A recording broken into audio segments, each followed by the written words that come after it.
Welcome to Puzzle Dungeon Workshop. I'm Direct Sun. Today, I'm getting help from someone who has reached out and touched our niche hobby in more ways that I can count.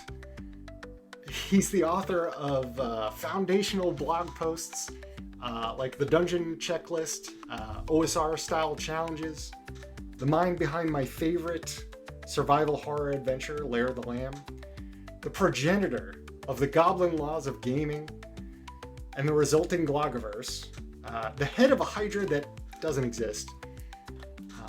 It's the one, the only, Goblin Punch himself, Arnold K. How's it going, Arnold? Good. Before this interview, you asked me if I had any kids, and now I'm realizing that you just named all 5 of them right there. Those are my children. There you go. That's what beautiful. Generations will inherit. Did I miss any of them? That's all of them? I have the one about dwarven gender that I like, but no one seems to care about. Just me. That's my favorite. I don't think I remember that one. Oh, there's 2 of them. That's a deep cut. All right. So you've written at least 2 adventures that I know of that are geared toward teaching adventure game play styles. Lair of the Lamb, which you shared on your blog in 2020, and then more recently, The Mouth of Mormo in August of 2025. What inspired these? OSR games are wonderful, and they're my favorite food out of the big, broad buffet of tabletop RPGs. But I also recognize that it's kind of an acquired taste for lots of people. It's very easy to come into, like 5th edition with a video game mindset. These are my abilities, and it feels like something familiar. But I think learning to play an OSR game is a little bit different than what you've learned in video games. It requires a little more engagement and lateral thinking. And so it's a small lateral step for the players, but it's an even bigger lateral step for the DMs. And there is a lot that goes into making a good OSR DM. I've had some good ones and some pretty lousy ones. And I do think that there is a real skill curve there. And people talk about, the system and this adventure, but, DM habits are difficult to put into writing. It's like being good at sex. It's tough to learn from reading a book. You kind of have to just get in there and do it. But it's not to say you can't write a good book on it and get better at it from a book that was well written, Yeah. So are you trying to recruit more players and GMs into our niche hobby? Yeah, I'm always trying to convert my friends into my players, or maybe even my DMs. That's the dream. I've had a lot of fun and success in my life turning friends into players to play tabletop games with. This is my favorite hobby. But I have so many friends that don't play OSR games, so I have to convert them somehow. Are they reading your blog yet? No, a lot of them don't, which is nice because then I can surprise them. It's kind of how I like it. Did you write that more recent blog post for them? I say recent, but I think it was in the summer on, you encourage readers to write their own dungeons, right?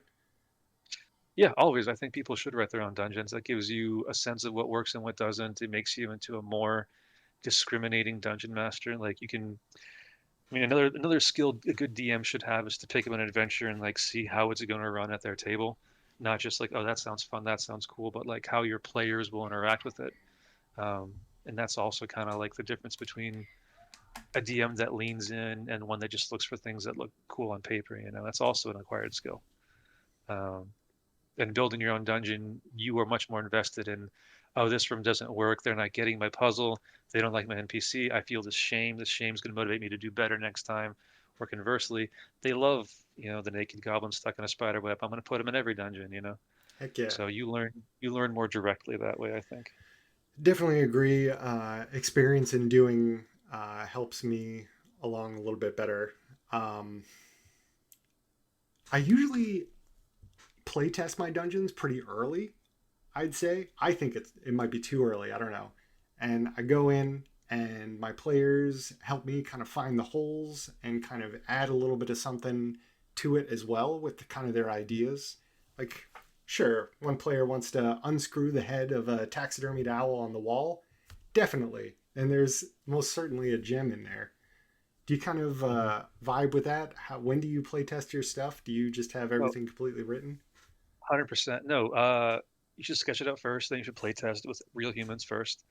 But like you said, you will learn a shit ton just by your first playtest, live playtest with other humans in your game. That's an essential part. No dungeon survives contact with the players unscathed, and you will come up with lots of things to revive before and after your first playtest. But I'd also suggest the real playtest is to give your module to someone else who did not write it, and have them run it from scratch. Because then you can see like, oh, I never actually explained how this worked. And actually, I noticed that a lot in this dungeon, the Ooze Between, that we're going to review later. That it feels like you can tell it came from one DM's notes. There's lots of little like things that don't quite line up or don't quite aren't quite explained across the whole document. Because in the DM's mind, he already knows the whole thing because he wrote it. Sure, yeah. I It's guess it's hard to transfer those notes out to someone else who's going to then indeed share that collective imagination with their players, right? yeah. I said he, but Jesse Winter could be a girl too. I don't know. I met Jesse before, actually, at GaryCon. Uh, he's a cool dude. Uh, Uh-huh. Recently had a successful Kickstarter for a haunting in glass, which I also provided feedback for. A haunting glass. A haunting in glass, also Shadow Dark. Hell yeah. Okay. Good stuff. I have one more question about Lair of the Lamb. In your original blog posts, you hinted at a crowdfunder for a deluxe version of Lair of the Lamb, Oh yeah. and was that a serious threat? Because I am down. No, I've been trying to write a book like my whole damn life. I have, I don't know. I have ADHD, but I also have like whatever the level 2 version of that is, where whenever I get sufficiently far in a project, I just lose steam and fall off. But Lair of the Lamb, I actually went so far as to start writing the second level, which is kind of cool. That's unfinished. I also started commissioning art from it. I got a couple of cool pieces out of that, which I think are kind of unseen to the world at large. But that's as far as I got. I would love to finish that. I just get distracted too easily. I've run it many times. I ran it in a game in recent memory, and Gavin Norman was in the game, as well as Cool. Ben I like it. Milton and Cool. Luke Stratton of Pirate Borg. Cool. And Luke actually doodled. He's great artist. He doodled a picture of the lamb in the room with the pole that's holding up the area, and it is great. I think he just did it from the descriptions that I read from the module, and it was spot on. It was beautiful.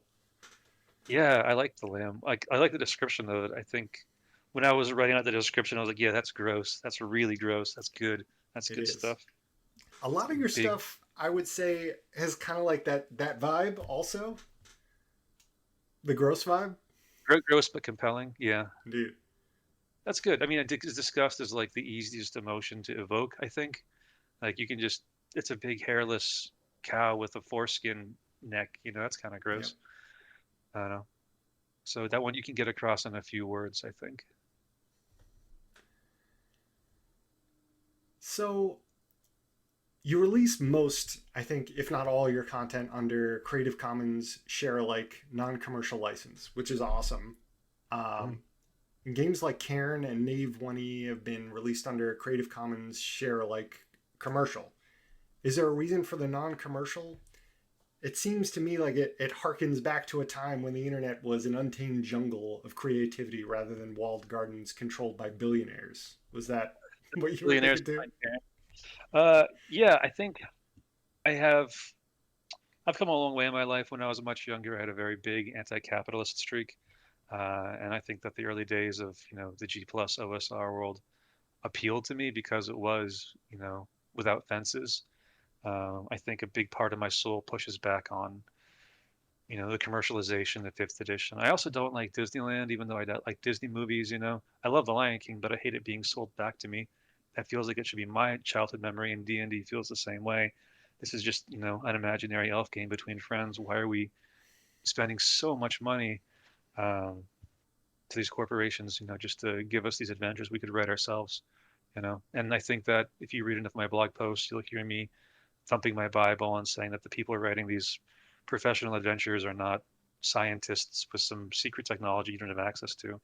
You can write excellent adventures yourself too, with relatively little, with a short education and a little bit of elbow grease. It's not rocket science. Yeah, I am all for it. I Yeah. recently talked with Josh McCrowell. I'm talking with Warren, I think, next. And I know that they had written up like a markdown heavy design your dungeon, kind of like all course setup kind of thing. They'd linked to the Mouth of Mormo in there also, Cool. which I thought was neat, and I love it. It's a great resource. If you haven't checked it out, you should, What's and it you're called? looking to make a dungeon. It's called Designing a Dungeon or How to Kill Your Players in 30 Steps or something. Hold on, let me check. See if I can say. Here we go. It's at dungeons.hismajestytheworm.games. I'll include a link. Okay. It's called Designing Dungeons or How to Kill a Party in 30 Rooms or Less. That's it. I like it. I haven't read it yet, but I will like it. Right Okay, on. I'll check it out later. Yeah, right on. So you released your own fantasy heartbreaker, uh, the Goblin Laws of Gaming, which is Yeah. taken off and blossomed on its own into some self-sustaining monster of a community of hackers. Um, Yeah. yeah, what are your hopes and dreams for the Glog?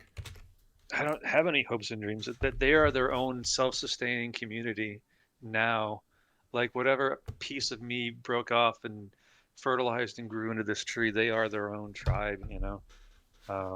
I think the infectiousness of it comes from the four levels of classes that kind of caught on people like that. I think sometimes people like the roll under stuff because it's how simple it is and how easy it is to explain.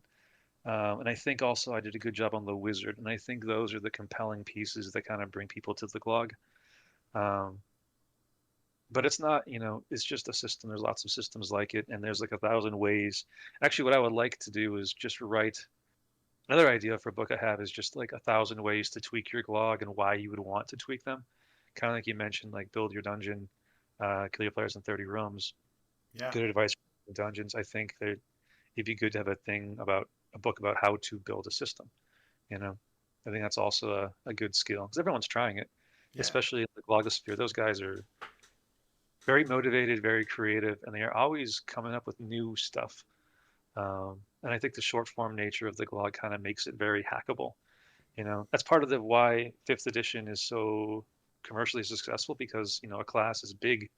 You need 20 levels of features. It's tougher to come up with that on the fly at home, in a short blog post. But when you make it a class more compressible, or a dungeon more compressible, then it's much easier to hack your own. I don't know if you're familiar with Daniel Norton of Bandits Keep. Has a YouTube channel. Talks a lot about OD&D. Uh-huh. He I'm not. talks. He has talked in the past before about this, and I think he talks more about it in other videos. But he talks about a central mechanic, and so in 5e you could think that the D20 is the central mechanic for that. And he talks about how in other systems like BX and OD&D, it's full of subsystems that you can Hmm. easily move around and take and steal and change and add new mechanics if that's what you need based off of that. And he says that if you just have that central mechanic and everything's hanging off of that, you try and change one thing, you have to think about all the other things that that central mechanic is affecting. And so he thinks that having those subsystems, all those disparate systems, actually makes a game easier to hack. I Would you halfway agree agree with with that? that. Halfway. Halfway. What's the I other half? think that the what he's describing is the interconnectedness of a system. A system like fifth edition is tough to hack because if you change one thing, if you introduce like a spell, because of all the way the spells interact with each other, you have to make sure it doesn't break any other component of your game. It's also very balance focused, which makes it very interconnected, and you want to make sure you don't break anything when you make changes. But that's interconnectedness. I think that's a separate characteristic of a system than having one unified mechanic or not. Because, roll a d20, add a number. If it equals a number, you succeed. That's a pretty generic, by itself, that's a pretty generic mechanic. You could make a very generic game. Like you could run, what's the game with all the pluses and the minuses? I forget. Fate, maybe? Fate, yeah. You could run Fate with a d20, just say every plus gives you +2. You got to hit target 20 if you wanted to, or you could have a different central mechanic and have a very free form game if you wanted to. Um, but yeah, it's halfway right because like in fifth edition, that central mechanic is plugged into all these other. I would still call them subsystems. Like proficiency is a subsystem, weapon mastery is a subsystem. All these things that plug in together that relate to each other, and like how the stats interact with all the different class features. That's why you can't Gotcha. just like give someone high wisdom; it'll break some other component Hmm. elsewhere in the Sure. game. So You don't think that the central mechanic necessarily means that it's a connected system? I think that those are two different Yeah. axes. They might trend together for a lot of systems, but they don't necessarily trend together. Because I can imagine systems that have a unified mechanic that are not interconnected, and vice versa. So Right on. Well, I'm looking forward to if you get together, maybe grab some other gloggers. What do they call themselves in the community? I don't know. I think Glogger might be fine. I like Glog's glogger. bodies, Uh, Gloggerians. I would be down to see some document on how to make your own system. That'd be fun. Yeah, I spoke with Nick Ellis Whalen last.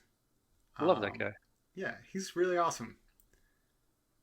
He joined me and I asked him about Go Die in a Hole. Oh, That's a podcast where you and Nick speedrun the old TSR modules and spitball creative changes as you go. yeah. Did I already explain how I'm unable to finish anything ever? Um, yeah, no, I Well, would love to get back into that. Actually, the ball's in my court because last time me and Nick recorded an episode, I said, okay, I'll edit it. It's my turn to edit it. You edited it last time, Nick. Thank you. And then I kept the files on my computer, and then I think I started editing them once, and then I never got around to them. So I think we have another episode technically on my computer. I'm so sorry, Nick. Uh, Maybe I'll do that tonight. I don't know. editing is hard, man. Actually, for this podcast, I've been trying to keep the editing to a minimum and just keeping everything tight. And Nick's uh, the episode with Nick really just blew everything out of the water. I really think I gotta chop that guy up. I haven't I haven't dived into it yet. We'll see what happens. Um, Yeah, you gotta keep your steam. I'm glad that you are game for more though, because I know dozens of other people who would like more. The first thing that struck me about the show was how on the ball you were throwing out ideas during the dungeon delving and how you might modify the dungeon, like just as you were playing it. Just thinking about what the designers were thinking in this one space, just as a player, not even reading through the text. Do you have a background in improv or theater by chance? No, but I've played a lot of D&D, and I do think Yeah, that D&D has a big overlap with improv sometimes if you play it. Sometimes some tables have a big overlap with improv. agreed. That's also a good skill to have. I don't know. I have a pretty flexible approach to modules. Plus, I'm eternally dissatisfied with anything I ever read or write. So whenever I read a module, I can think of alternate ways to do it that might be better. Well, I'm really Um, looking forward to hearing your thoughts on the module that we're looking at today, then for Puzzle Dungeon Jam. yeah, I got thoughts. Um, no, let's see what I got. So, Puzzle Dungeon Jam is about making puzzle dungeons similar in scope to those in the Legend of Zelda series. Okay. Yeah, we read the dungeon, give editorial feedback, not reviews. These are more suggestions that you might get from a peer, a fellow creator.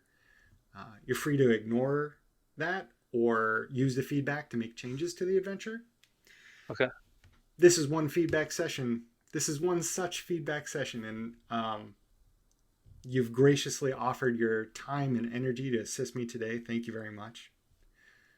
And the format is we'll give our overall impressions and overarching feedback, and then we'll get into the nitty gritty details and suggested changes. And finally, we'll finish off with our final thoughts for the adventure. Okay. You ready to get into it, Arnold? Yeah, let's get into the meat. All right, sweet. We have today Outcast Unseelie and the Ooze Between. So I have the PDF up on my screen. I'm looking at the cover right now. This is by Jesse Winter. Again, I gave feedback for the other dungeon that they had released more recently, which just fulfilled, which is was the Haunting in Glass, which was fun. Hmm. And so for this one, maybe I should give an overview of the background here. So it's a dwarven mine, and then the dwarves have been digging through this mine, and they delved too deep. They set forth a torrent of ooze right from another dimension, which was being held back. The barriers were holding this force back, and now part of the dungeon is connected to different dimensions, and this ooze from beyond is pouring in, and so it's affecting the dungeon. And the name of the game is Ooze. I think the theme is strong here. I like the mechanics. It's a cool gimmick. There's good NPC relationships, and I want to run this. There's an ancillary theme of dimensional portals in this, and I would have loved a way to mechanize that, just like how the PCs get fun toys to interact with the ooze and can learn about how to use the mechanics of the ooze to their advantage. I wanted there to be a way for the PCs to figure out a pattern to the dimensional shortcuts, the holes in the dungeon, and maybe be able to open a few of their own connections with a portal gun or something. I think that'd really cook. Other than that, I only have really minor notes on things that I might change about this. Arnold? I have, okay, well, I guess I can start by talking about how I kind of see the themes. Yeah. There is a lot of ooze in the dungeon, but I think the ooze is limited to like a few areas. And as far as I can tell, it kind of like behaves like water. I do like the ooze. The ooze is one of the strong points because like on page 3, they tell you how the ooze works. Like it dissolves plant matter, it solidifies if it touches metal or blood, and it dissolves in saliva. And so just like that, it's a fun thing that the players can learn about and interact. And you will learn by experimenting. And smart players probably could find clever ways to use it to their advantage. You know, maybe you can use metal, blood, or fire to trap monsters in the ooze. That's not spelled out, but it's a good little piece of emergent complexity. It's like a naturalistic puzzle that kind of just comes from the properties of the ooze. But it's not.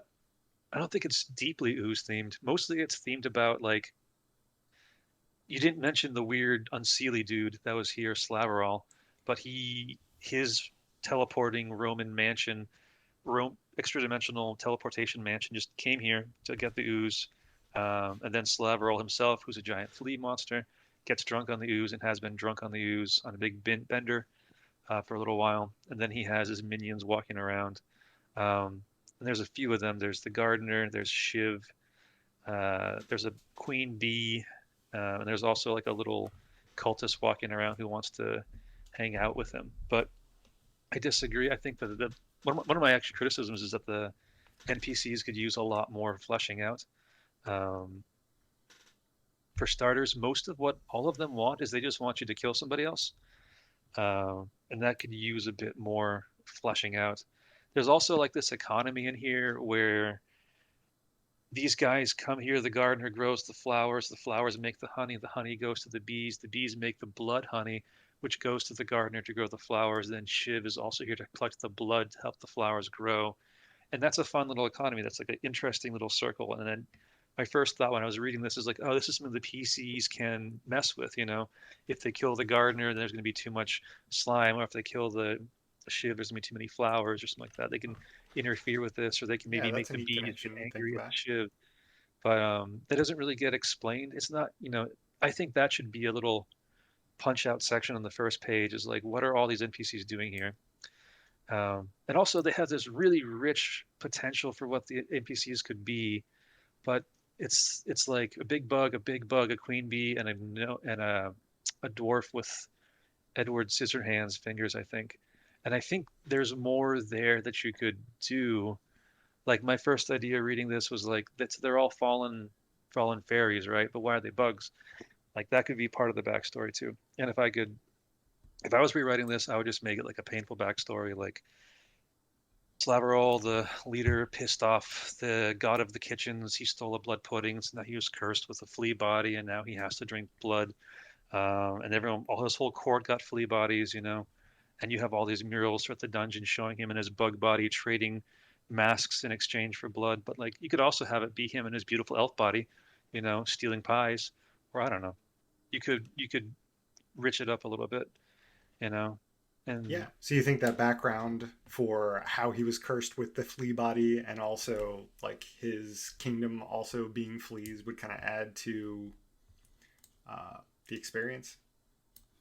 yeah, I think you could make the background richer. You can make it more engaging too. I think the NPCs just want you to kill the other NPCs, Yeah. but you could have them be interested in their fairies. They could be interested in your name. They could take a class skill. The bee could give you her daughter to be your bee buddy forever. You could gain it. You could Oh yeah. basically trade class skills with her. You could trade, I don't know, the gnome. Maybe he wants someone to get married to. Maybe he wants to have an adventure. I think Mech, the guy who's here to be a cultist, he needs a room. He's only on the watering monster table, but I think he needs a more clear objective uh, Oh, than just like I be don't on the think I saw watering. him on the wandering monster table. He doesn't have a room. He's homeless. Hmm. Where is he? I thought he just wanders. I could be wrong. Yeah, he's only on the Oh, I second see him. encounter table. Yeah, Yep. that's the only place he appears, even though he's one of the hooks. And I think it's one of the strongest hooks too, because um, I don't know, I forget what director it was. Like starting off mystery, like it was Twin Peaks. They said the idea that like a corpse is boring, a missing person is way more interesting Yeah. because once you find are they a friend, are they a foe, what happened, you know?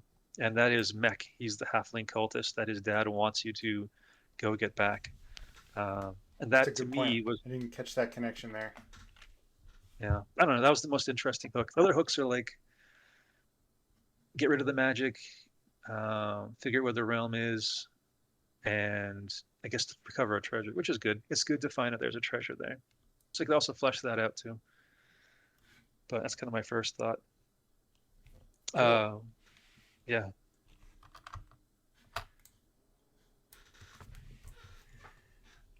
So, do you think maybe that right up in the beginning with the NPCs and what they want and how you can interact with them, do you think kind of making those connections a little bit more evident would help with that interaction?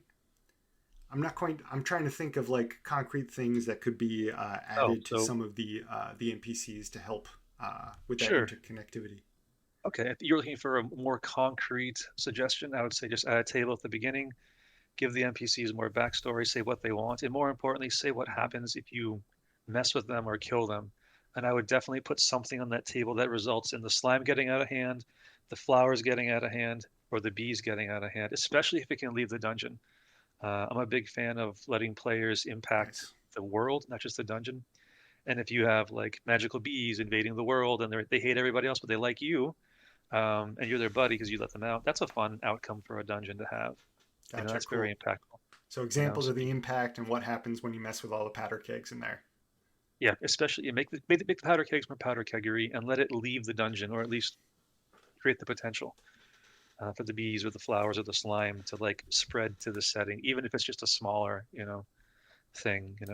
I think that makes the dungeon seem it plugs it into the rest of your world and makes it feel more impactful. I think that Dig. would go a long way. Awesome. Thank Uh, you. then it's not just a one-off; it would actually be something that embeds itself in your setting. All right. I'm ready to get into it. Talking about the vertigrant, um, I like it. The first bullet here dissolves the plant matter. Immediately thought of Roundup um, by Monsanto Company. Uh, it's like a slimy liquid Roundup. I think it does mostly resemble water.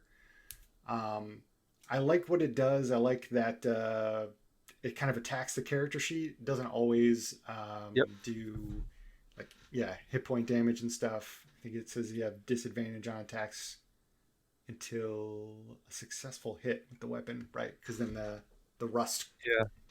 I think the most common comes enemies here off. all have that vertigrant trait, which makes them, if you hit them with your weapon gets coated in vertigrant, and I think you have disadvantage to with attacks until you make a successful Yeah, attack. I would actually make that instead of happening 50% of the time on a hit, I would just make it happen all the time, make it more impactful. And if you want to balance the difficulty by reducing the hit points, I would just do that, because then you have something that triggers every time. The DM can run it a little faster. The DM doesn't have to roll a dice whenever you do a hit. You just like you hit it with a thing, now it's covered in slime. Um, and so it speeds up play, makes it a little more consistent and impactful. Players can control for it a little bit better. Um, yeah, and you can balance it other ways if you're worried that would make the monsters too difficult. Right on. I like it. Yeah, because the vertigrant, when it touches metal or I think also blood, it rusts. Yes, or Yep. fire. Here we go. Actually, vertigrant has a lot of other uses. It makes bugs high. I think it's like alcohol for them. And it also actually rusts metal. It doesn't just solidify like brittle rust. It actually, later on in the text, you can see it described as rusting metal. I think it was, I forget where it was though. Mm, that's a good point. That would probably be better in the upfront thing too. Then, so it rusts the Yeah. metal, doesn't just encode it, just Yeah. I doesn't mean, just encrust it. you could also just drop that feature entirely. I don't think you really, it adds too much to the dungeon. But that's a nitpick, I think. But There, again, I love the vertigrant. I love the magical slime just because it does invite experimentation, you know? yeah, I love the mini mechanics in there and the players learning how it works. I was Yep. kind of curious if the rusting did affect some of the things that I read about later on. Like there's like a nest and a tether, and I wanted to know like is that stuff coated in vertigrant? I'll get to that in a minute, but I mean if you One of the questions, oh, go ahead. yeah, like if you set it ablaze, if it is covered in the tether, does the whole thing become brittle? That's for the goulet, I think. Yeah, could you break it? But I mean, the tether helps you because it keeps it from getting too far away, unless you could say like it dies if you break the tether. One of the questions I had, I think it was a little ambiguous. It says vertigoul, ooze drowned bodies with blank stares. All that is dry must be swamped, and that's a little ambiguous. Like, is that describing their motivation to make things wet, which that's fun, or is that just describing how they attack things? And I think that if the players are able to cover themselves in slime and then not be attacked by vertigouls, they just ignore you. That's kind of fun. I like that interaction. But if that's what's intended, it should be called out a little more. I think. That is really neat. That's a fun solution too. Yeah. If it just first thing it does is always like spit on them with like this ooze or something or try and get them as nasty as possible Yeah, and they just and then it just kind of like walks away maybe like cool, job done. yeah. You could kind of highlight that in combat too. Like maybe they always attack the cleanest players, you know, and then maybe that gives the players space to figure that out and therefore bypass all the vertigouls. Um, Another change I would make is at the very end, you have to cross a little slime lake to get to the boss, who is Slaverol. But Slaverol's not really a boss. It doesn't sound like they want you to fight him in here. And then it says, when you try to cross the Lake of Ooze, 1d6 vertigouls pop out. I think you should just make that 6 vertigouls, man. Go for the big number because players should have workarounds. They should have masks that spit saliva on them at this point. They should know what they're getting themselves into, and it should be like a fight they choose to get into. I think that if you wanted like a boss fight, that could be your boss fight, and then Slaverall could be something else that's not combat. And you know, the text gives a few different ideas what you could do with them. Yeah. That's a great point. Going And back to also, oh yeah, what's oh, up? go ahead. I was going to I go back think to page 3 on the parish lily. What were you going to say?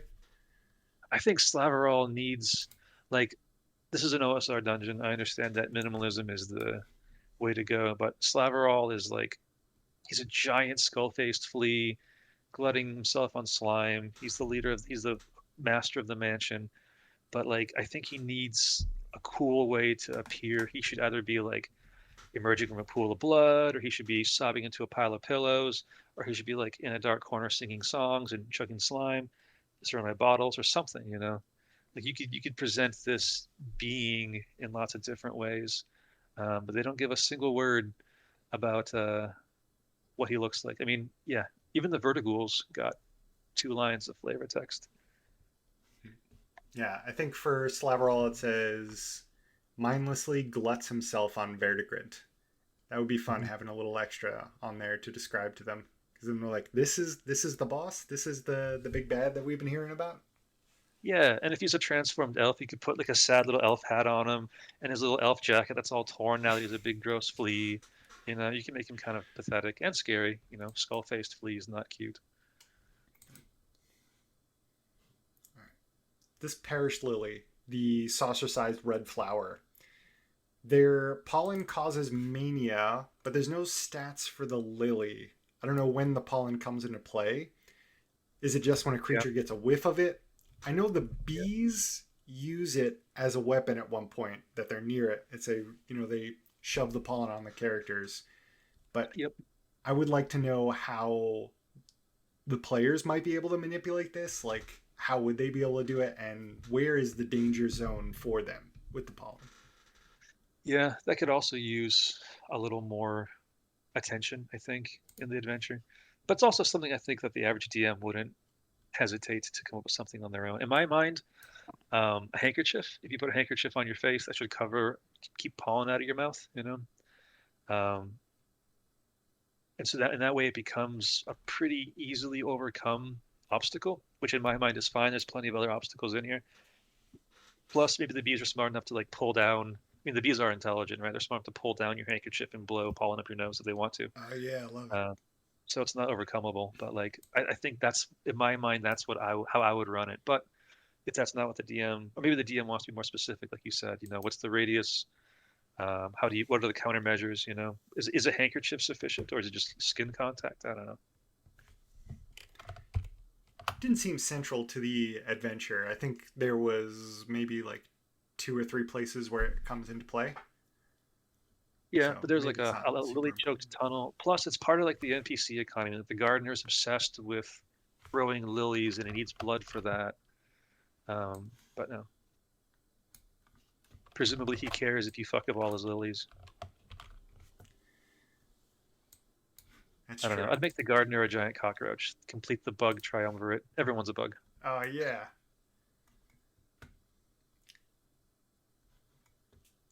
So the entrance with the vertigrant, I like the introductions to the vertigrant. There's Hmm. two places where it comes into play. Even if they miss it on area one, they'll get it on area two. It showcases how it works. There's little bits of rust in there. They go on the metal. Players are immediately going to be like, "What is this?" And it's going to get them thinking about later on in the dungeon how they might be able to discover the mechanics of this stuff. Yeah, I mean the first room has both a parish lily for the players to experiment with, and it has I think a little bit of vertigrant. I mean room two and three, room three has vertigrant in it, so the players can experiment with it there, which is good. It's good to kind of like teach players as they go. I do have one quibble about room number one, is that it's very big. It has like one, two, maybe like three, four exits, five if you go down the 15-foot drop. Mm. Um, and one of the things I'm always thinking when I'm running dungeons is like, how far does noise carry? Now I have to, in room one, you have to describe room 11 off to your right. What does that look like? Can I see the glinting stone statue's eyes across the room? That's a cool feature. In the room number one, if you look to the right, you can see your torchlight reflecting off these green eyes of the statue, 60 feet away. That's a cool feature because then the players have more information, not just opening doors blindly you're choosing. Do I go towards the spooky glinting eyes or like this safe looking door? I don't know. That's true. I I guess I'm not sure if that. I assume that that was a wall, but it could just be. Oh no, it says 15-foot drop on the map. You're right. Yeah. That's connected. Okay. And there's like noise sensitive giant snails down there. If I'm smashing doors, will they hear me and come attack me? You know, I don't know. I try to think holistically when I can. Yeah. Definitely easier to describe and think about smaller areas, smaller places to go, and things to interact with it. But yeah, if there's a chance for that noise to carry, as you said, or a chance to hear, I think there's like gorging creatures in there in 11, if I remember correctly. You might Yeah, be able to hear them eating. there's big snails, grizzly-sized snails with spiked opalescent shells and an appetite for magical liquids. There you go. There's another good little environmental trap in there too, because the statue makes noise, which I assume pisses off the giant snails. Yes. So All right. actually, Small. I love the snails. Giant, docile creatures that get really pissed off when you hear loud noises are great. Should be in more places in the dungeon.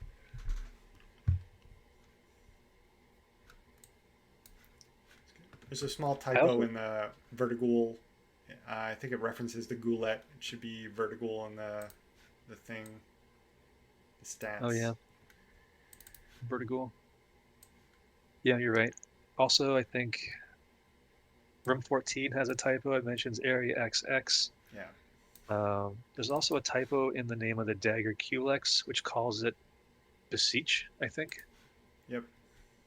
I think 14, the area it's referring to, it should be 23A. If I Yeah, I saw think you're right. correctly.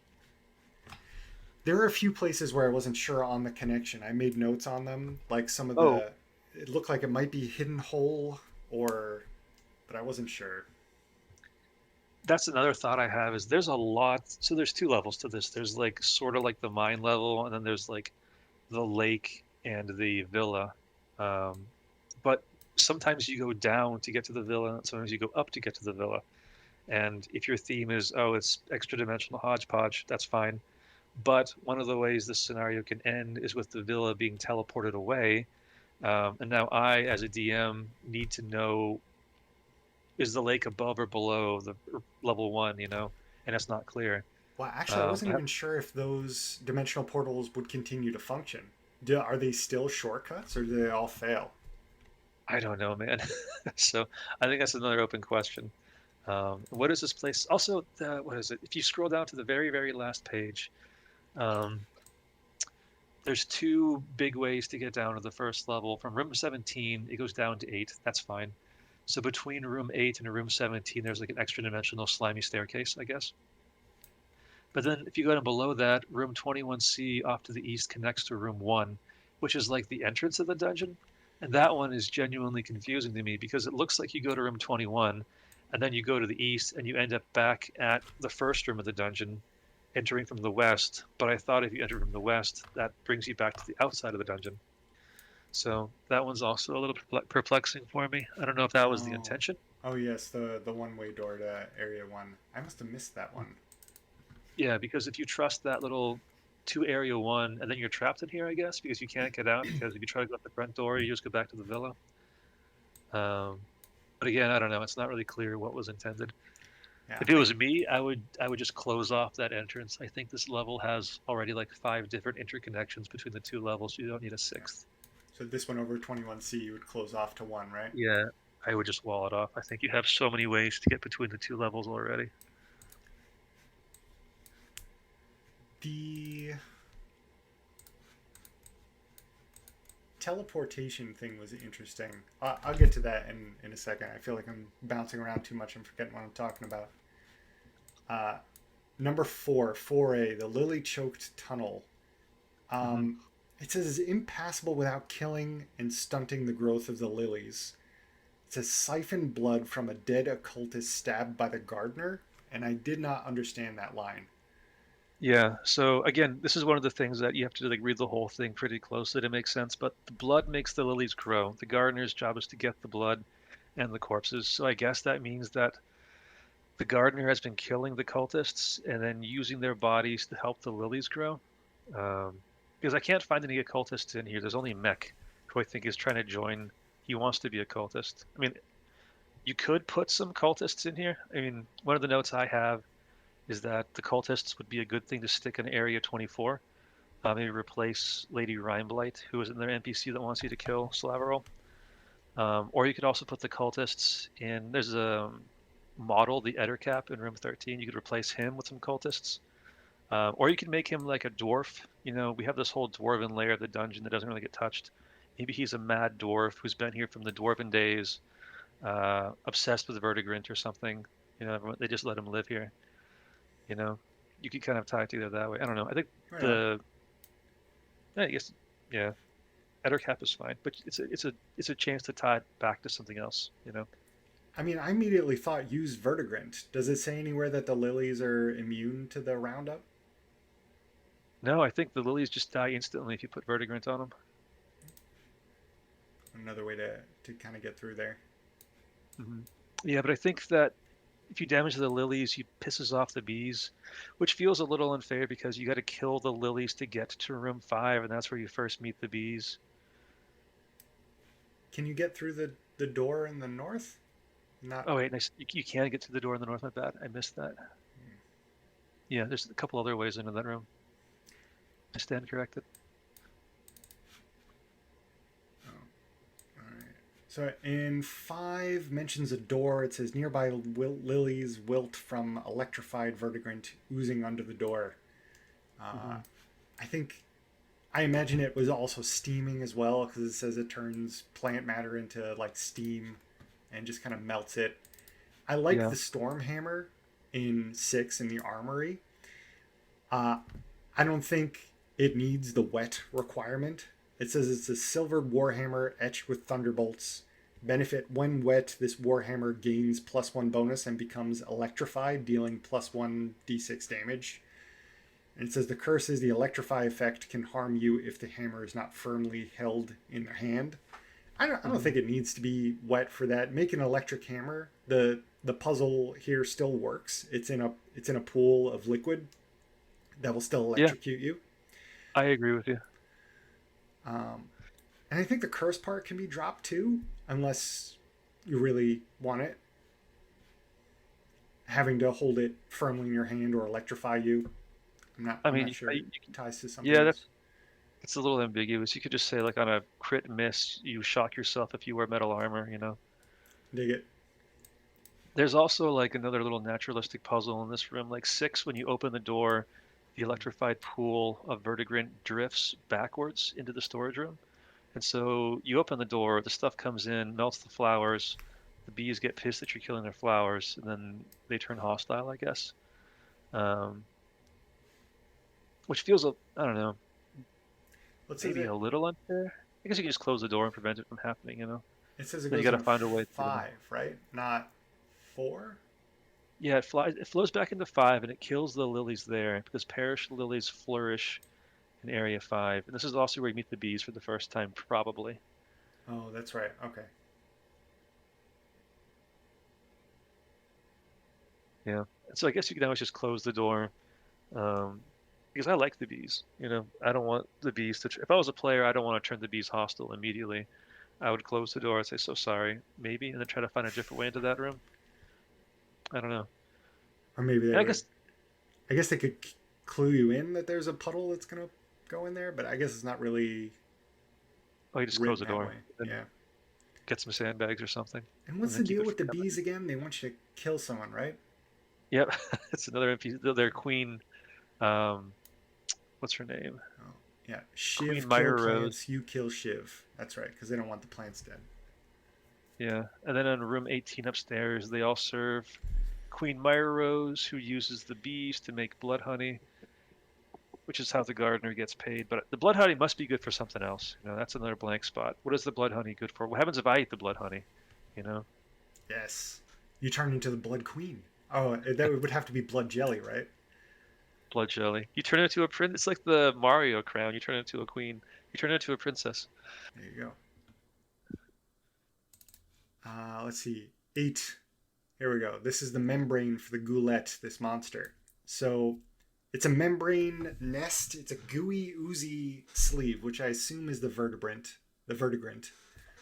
Hmm. because there's vertigrant, which is gushing through the door behind it, and there's this tether that connects it.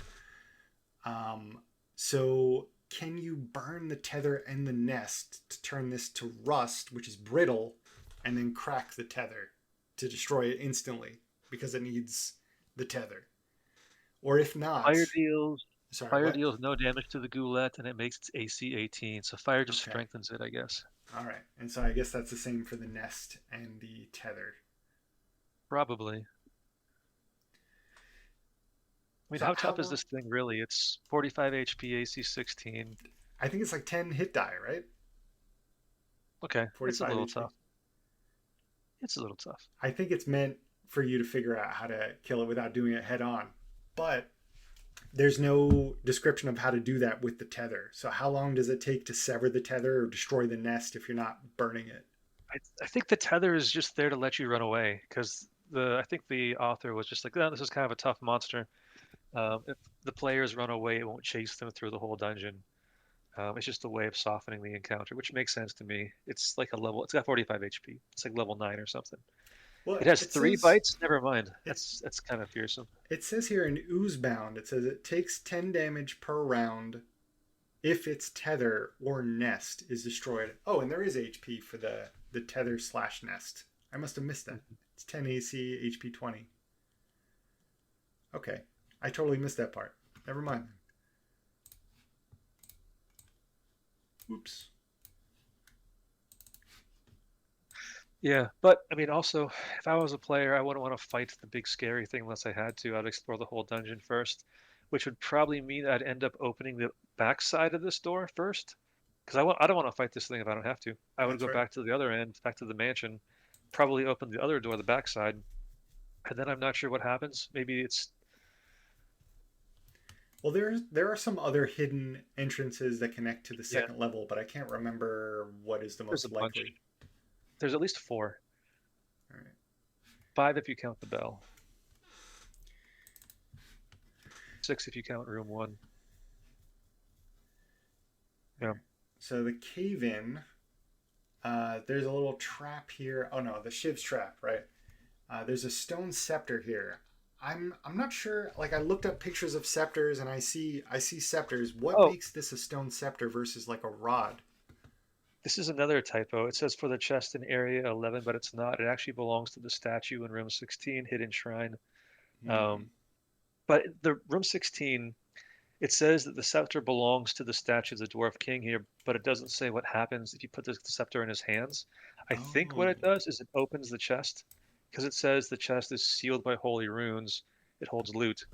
Um, okay. but in my mind, I would assume you can still smash it open with some time and some hammers, but maybe the scepter is necessary to open the chest. But if so, the author should just say so, like, you know, holy runes lock the chest unless the scepter is placed here. Yep, makes sense. The connection here, there's a few connections that were unclear to me. The connection between 7 and 10. There's a solid line there. Is that just like a hole in that area which goes through? Or is it like hidden? Is it secret connection? 7 and 10. Yeah. I don't think it's open. I think you go from room 4 and then you go underneath the hallway of 7. So I don't think 7 and 10 are connected. That's how I would read the map. Okay, so that's a dead end in 10 up the north? I think it goes Oh, underneath the it goes hallway. Yeah. underneath. Yeah, Got it. just Yeah. mentally draw a little dashed line on the hallway and it looks like you go underneath Right it. on. I forgot Dyson does that a lot with the maps that they do. Yeah, we forgive him. Yeah, this is true. I do like the trap because the trap is basically there's a frosty mushroom freezing a pool of vertigrant, and then a stone scepter is on top of it holding the ceiling up. And if you mess with it, the whole thing collapses. So I guess the solution is just like tie a rope around the scepter, then tug it loose, which is good because you can afford to collapse a room. There's so many different ways to get around this dungeon that one collapsed room is fine. It doesn't lock you out of anything. But it's good because the players might not know that. They might, say, oh, we shouldn't take the scepter now. We might need it later. We might Yeah, need this path later. So it's a good, again, this is a good natural puzzle. You don't have to, it's a good OSR style puzzle. You don't have to have anything fancy. I dig Maybe it. you could also like reinforce the ceiling, so it doesn't collapse. Who knows? And I totally missed that in 16, that bullet for the statue that you're talking about meant to grip the scepter stolen away in Area 10. Hmm. Um, I would, it, I don't know if I missed this also in like some murals or something around, but if there was a picture on the wall with a dwarf carrying the scepter, that would really seal the deal to me. Or I Yeah. guess a description of the statue also just with an open palm, right? Like something You definitely know, goes in there, slides in. I I agree with that. There's a mural somewhere of dwarves fighting a dragon. You could replace that with three dwarves. It could be, the dwarven taxman. That's a statue. It could be the dwarven king. That's a statue. And there's also the toppled statue in the barracks. Maybe a dwarven warrior. And those could be the three statues on that mural, just to tell the players, hey, there's three statues here. Dig it. The king has a big shiny scepter. Way to bring it back.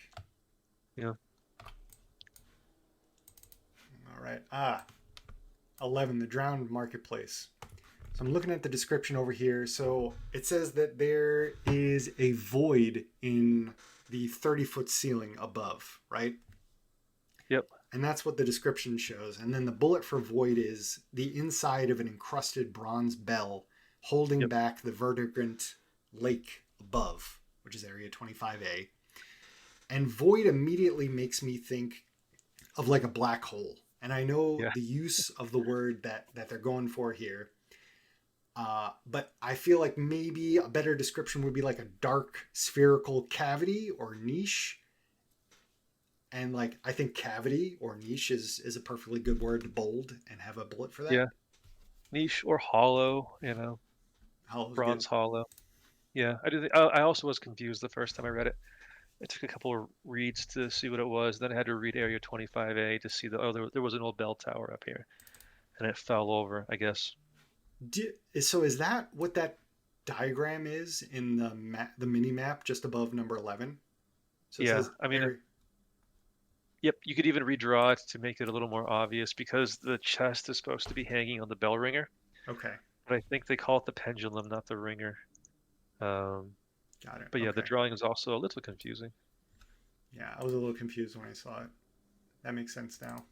And it could also be worth mentioning in section 11 that the key to the chest is what you get from Shiv when you help him out. Shiv carries it because otherwise, like if you want the players to get the key to open the chest, but from Shiv alone, or if they can smash it open with hammers, your players will smash it open with hammers if you let them, or unless it's like a steel chest that can't be smashed. Yep, definitely mention that.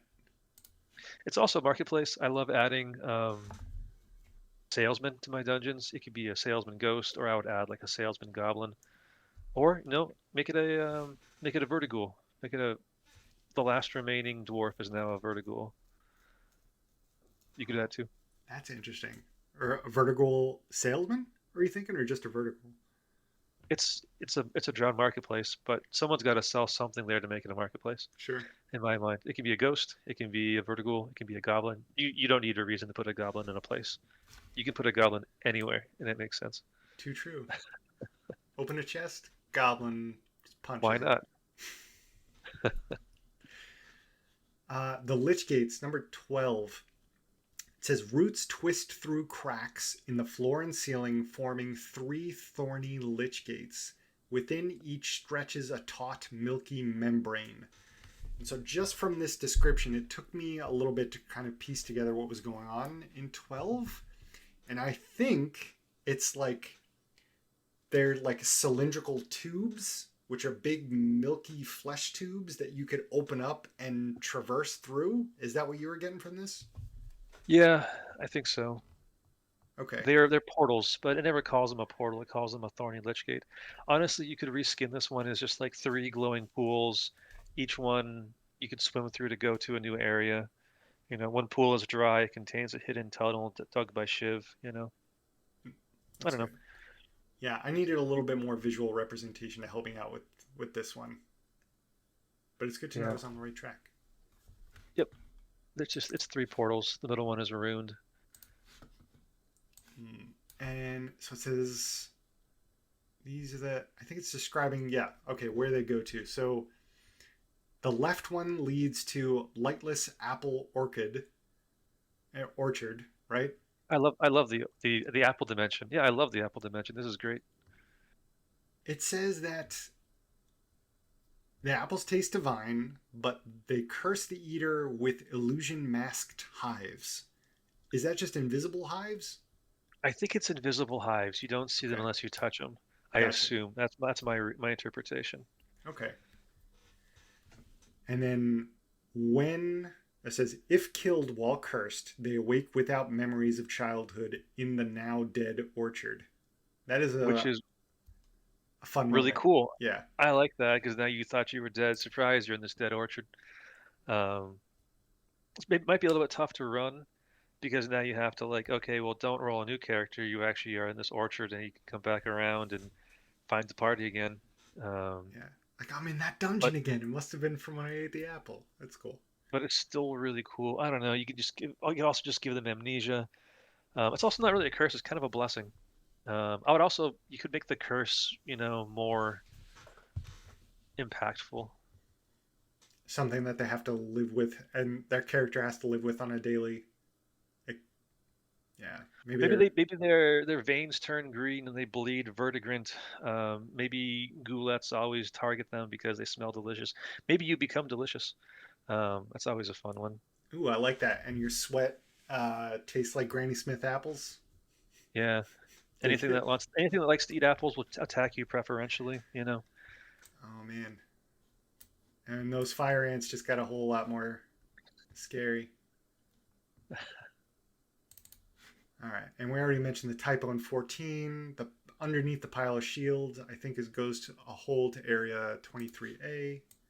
The steamy shrine number 15. They talk about a I rusted wall. Oh wait, Yep. there's a fourth dwarven statue here, a dwarven magistrar holding a basin.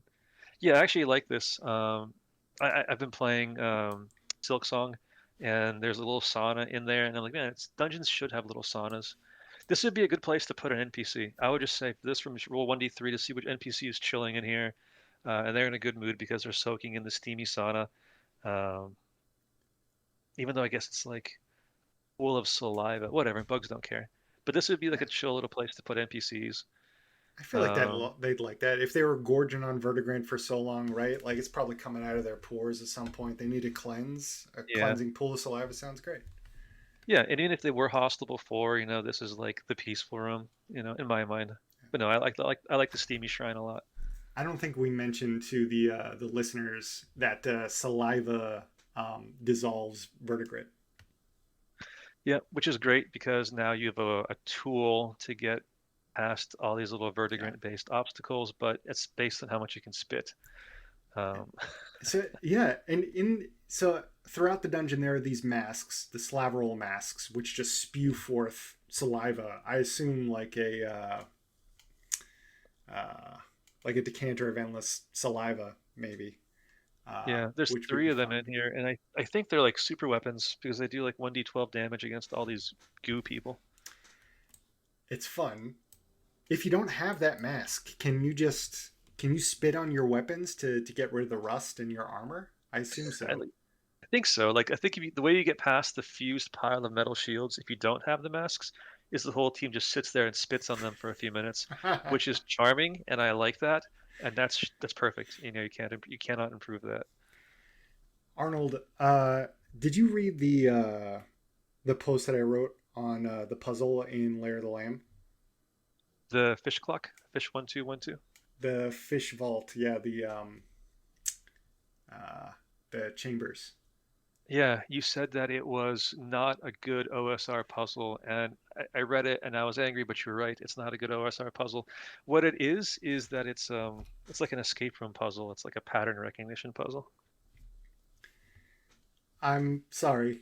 Uh, I did run it. I'm sorry, Arnold.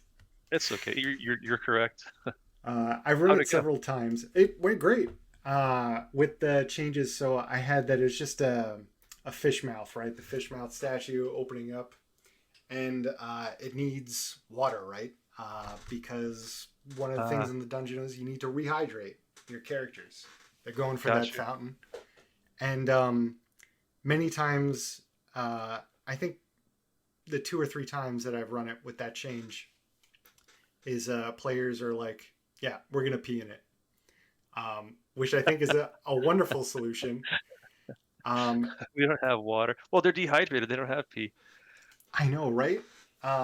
But like, then it got into a discussion of like, what kind of bodily fluids would we have, and how can we use that? Which is a Yep. fun discussion to have while you're doing it. Can you Um, use this fish to check for the water content of different foods to see if it passes EPA requirements? Oh, Indeed. Um, but yeah, I like those kind of solutions. I think they lend themselves to some fun situations. yeah. Actually, the crew that I was running it with, they said, "Come on, Arnold, what are you doing with the urine solutions?" And I said, "No, that was me." Um, that I put in there, so I owned up All my puzzles are solvable with pee. to That'd be a fun theme. it. That'll be my next puzzle dungeon. Yeah, you need something smelly. The next puzzle needs something yellow. Next puzzle needs something wet. Hmm. Okay, so the rusted wall here in the steamy shrine, I wasn't sure where that connected to, that door. Does it connect to 16? Yep, that's Okay. the only like truly secret area in this dungeon is here, which is good. I think dungeons should have stuff that's hard to find. This is also where the big one of the one of the hooks for this dungeon was there's a Kytherian cog hidden here. Yep. Um, and so like if that's your hook, I mean honestly, I would just give the players like 3 of these hooks before they go in. That way they know there's a Kytherian cog in the dungeon somewhere. And they know that like if they beat the dungeon, they're gonna leave. Like, wait, guys, we want to go back and look for this cog. I don't know what it does. Maybe it makes you repeat actions or makes corpses repeat their last actions. Yeah, I'm not.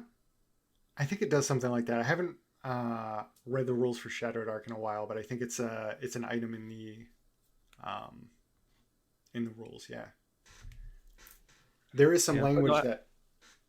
What was it? I'll go ahead. I said there is some language which confused me at first, but then I realized that it was Shadowed Ark ism, which is in close or in far.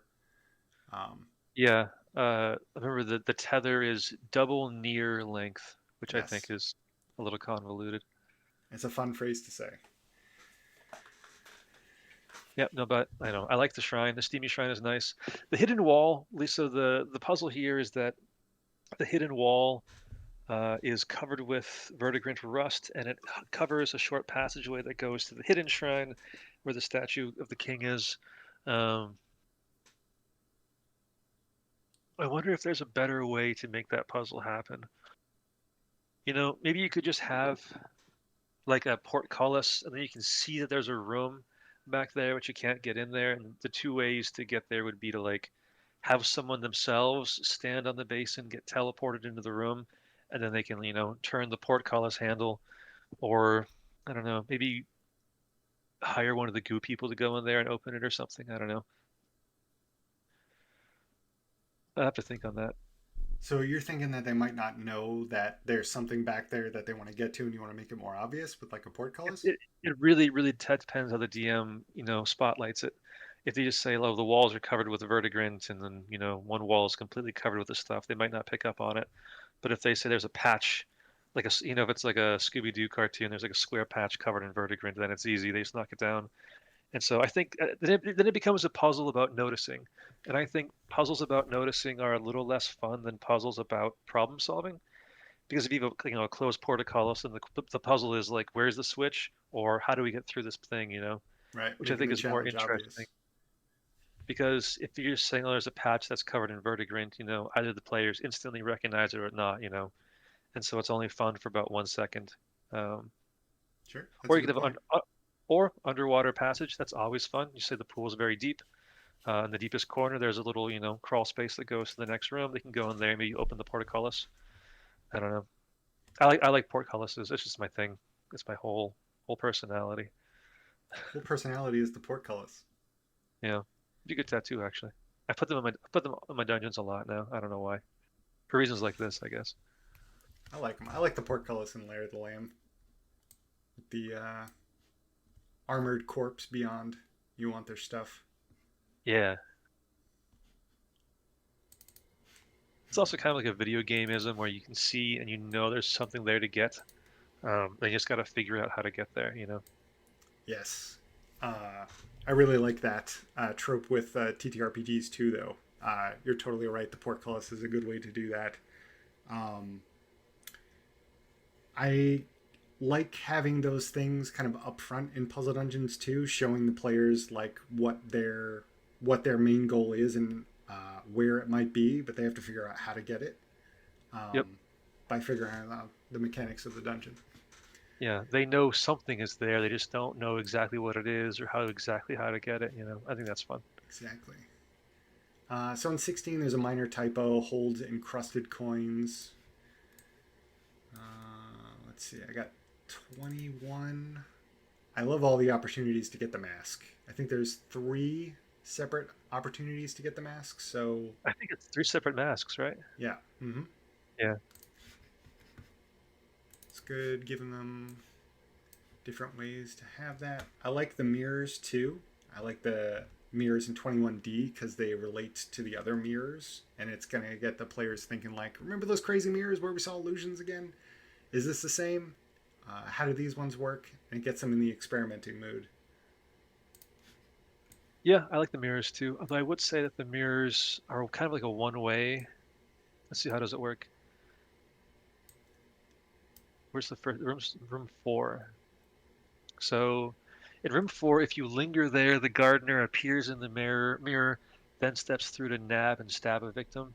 Mm-hmm. Um, the players are probably going to linger here for 2 rounds and mess with the mirrors, which I like that a little bit less because then the gardener instantly turns into a hostile encounter. He could just like appear in the mirror and talk to you, and then like to make I don't know. Usually I have hostile NPCs. Instead of trying to murder you immediately, they just make an unreasonable demand that you cannot meet, um, and then they attempt to murder you because you don't meet their demand. That's kind of my go-to, because then at least the players have some counterplay. It doesn't go straight Yeah, to combat. I like But that 1-2 punch. He actually has that demand in his write up. yeah, It does say perfect. that he And you, immediately goes to. Sorry, what? yeah, he wants stuff. What does he want? He wants more perishables, but they're everywhere. I guess maybe he wants you to grow more with more blood, Hmm. or he wants you to kill Slaverol. You know. But yeah, but the mirrors are a little tricky because I guess they're one way, so they only go to room 4. But once you go to room 4, then they become a two-way mirror for 5 minutes. So This one in particular, it says that it's one way after 5 minutes. I do think at this point they're already in the second half of the dungeon, so they have another way to get there. I like that yeah, it's like a secret way to get to the other spot. Um, it might be interesting if just kind of like swings open from this side, and if you ever decide to close it, then you know you can close that area. Just ask the players like, okay, are you closing the thing behind you? Yes. All right. Well, there's nothing behind there now. That might be an interesting way to do it, so they know that that's an extra tool in their toolbox if they're trying to get away from someone or close off an area or keep that open for further investigation, for further yeah, use. Yeah. yeah. This could also mean mirrors can also be one-way doors. I love one-way doors. This could also be a way to get to room 16. Um, if you want to have it to be like a sealed room, and then once you get there, you can turn the winch and open the portcullis.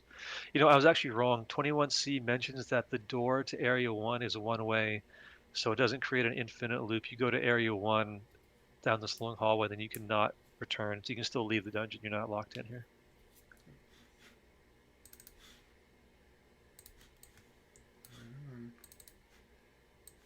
All right. For the Yeah, they mentioned there's light visible from Area 21, which is nice because I like, again, thinking about dungeons holistically. If you're in Base 21A, of course, you can see, the torches on Slaverol's island. That's good. I like that signposting. I think it makes it easier because, your player's going to come to these. There's a lot of intersections in Section 21, and a lot of them are kind of blank. I don't like giving players the option, do you want to go left or do you want to go right? And then your player's like, what's the difference? And I'm like, there is no difference. They look identical. That's kind of unsatisfying. But here, at least you have some signposts. If you go to the west, you go to the big cavern. Yep, So that helps. definitely. Giving them some options they can at least have some kind of a say in. Yeah, and giving some information to help them make their choice. There you go. There's also more bees in here. I think we talked about them a little bit. Um, I think the queen bee should offer more trades, um, or she should want, I don't know, something for her, some non-combat request. Maybe she wants to see a song, or she wants you to put on a play for her. Or she wants you to, maybe she wants to know if there's a cleric in the party because she's Christian and she has 16 husbands and they've never been formally wed, and she wants to know if you can do the ceremony. Um, something, you That know. sounds like something a Fey Bee might ask for. Yeah.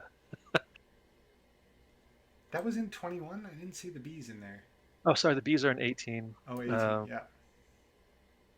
yeah, room 17 through 21. That's the villa. Mm-hmm. Um, and 22, also a villa. That's right. I like that. I like the Fey trades. I like hags that ask for Fey trades. little bit of their spit, a little bit of their fingernail, or what? Memories. Then you lose a class feature, but you get some magic bee swarms that can live under your hat. I don't know. I like it. Speaking of hats, the gardener's hat. I want it to always be a portable hole. It said the target is shoved into the gardener's cap when they nab them, and it's a portable hole while the gardener lives. I think it should always be a portable hole. That should be something I, that the players want and a reward. yeah, I mean, you could make it into a less powerful portable hole. You could say like a miniature portable hole. That'd also be a good place to put Mech, the cultist who's wandering Ooh, around. You could yes. put him inside the cap. Because you got to get him back to his dad. Yeah. So Mech, but also Mech wants to be here. He wants to be a cultist. So I like that a lot. Like Mech can be friendly and helpful. The way I would run him, I would make Mech helpful, childlike, innocent, and utterly committed to blood magic that he does not know. He just loves this giant tick monster and wants to learn blood magic.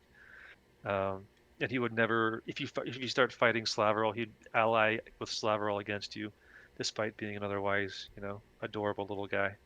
He's just a fun little guy. Um, I like that change. yeah.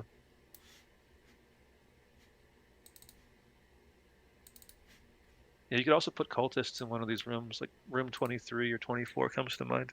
You could put a bunch of cultists in here if you want. You could put like a squad of 10. I would make them very evil and very friendly. Um, Players usually don't know how to interact with friendly guys that are just finished sacrificing a guy, you Wow. know, Right but they on. like Yeah. you.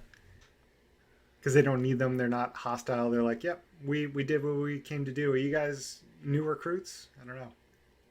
You're not? That's cool too. We got extra food. You want? We got sausages. Yeah. Or The you can wink, just leave it. Go ahead. yeah, the Winkwell. So teleporting the villa elsewhere.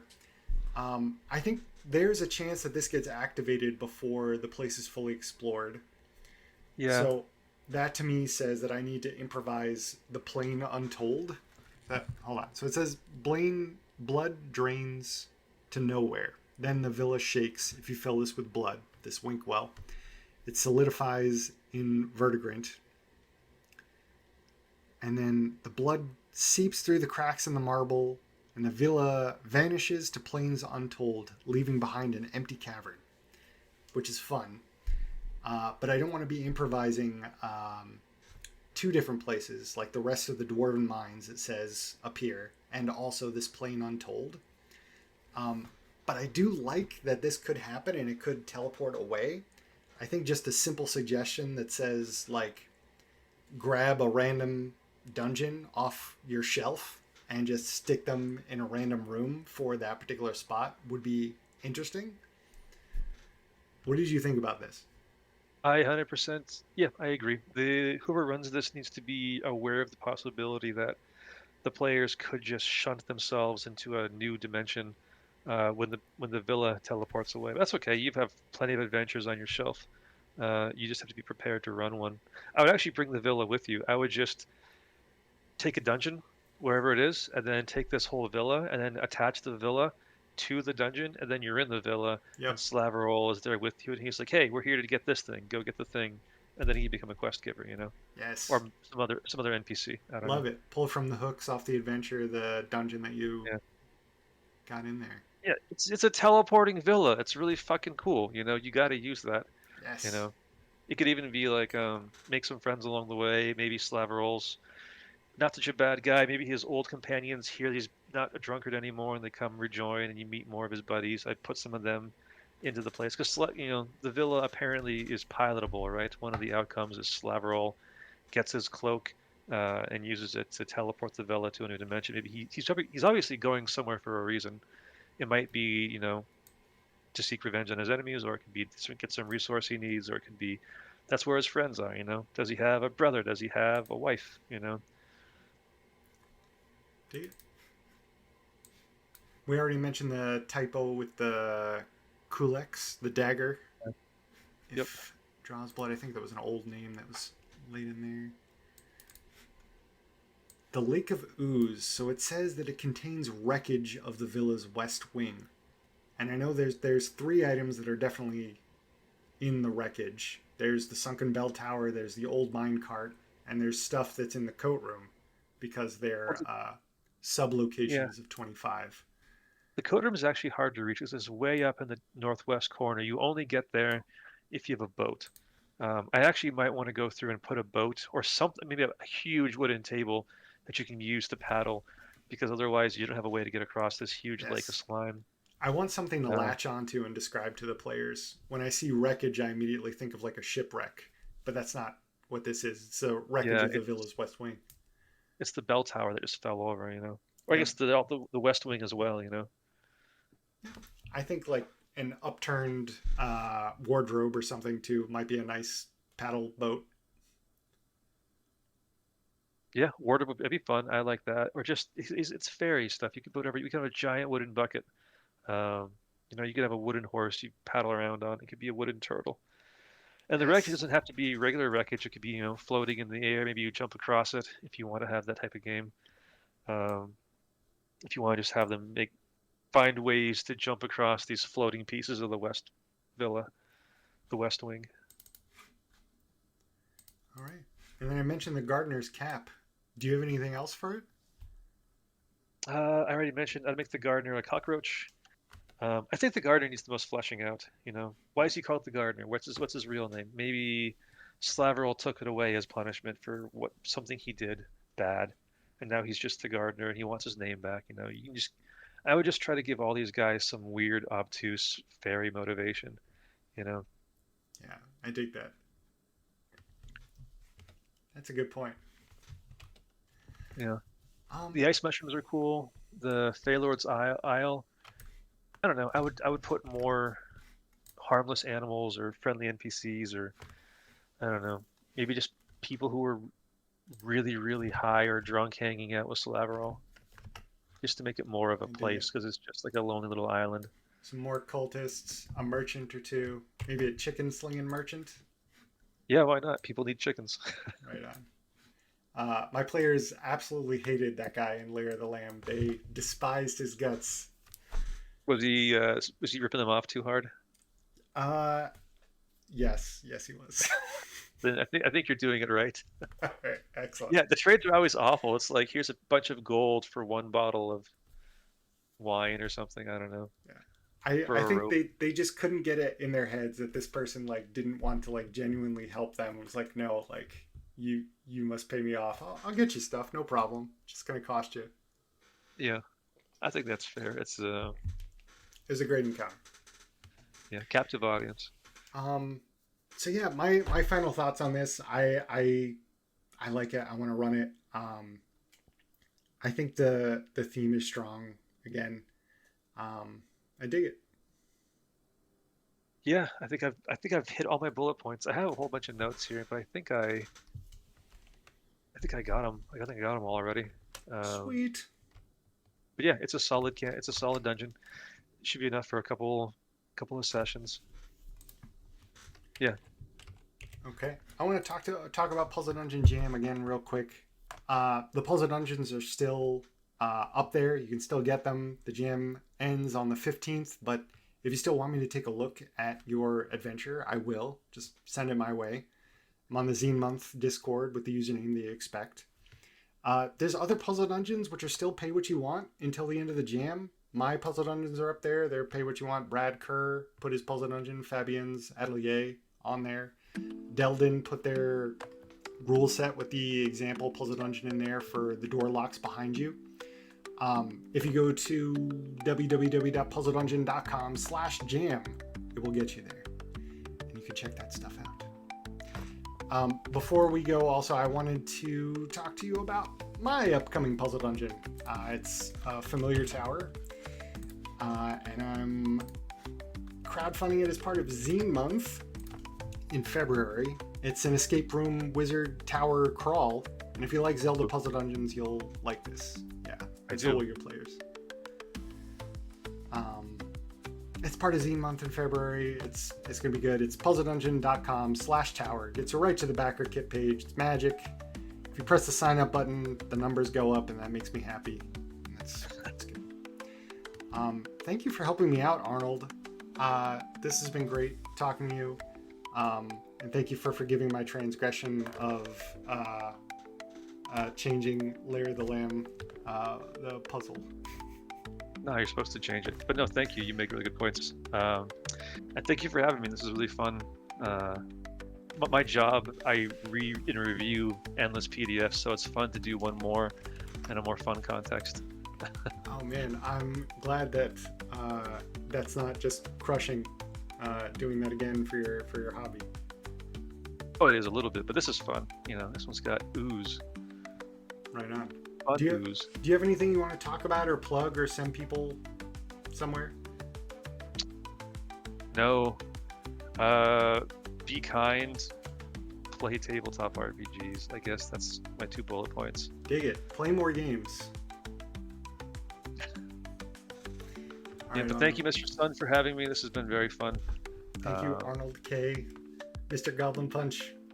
Mr. Punch. The one and only Mr. Punch. All right. I'll see you. Ciao, ciao.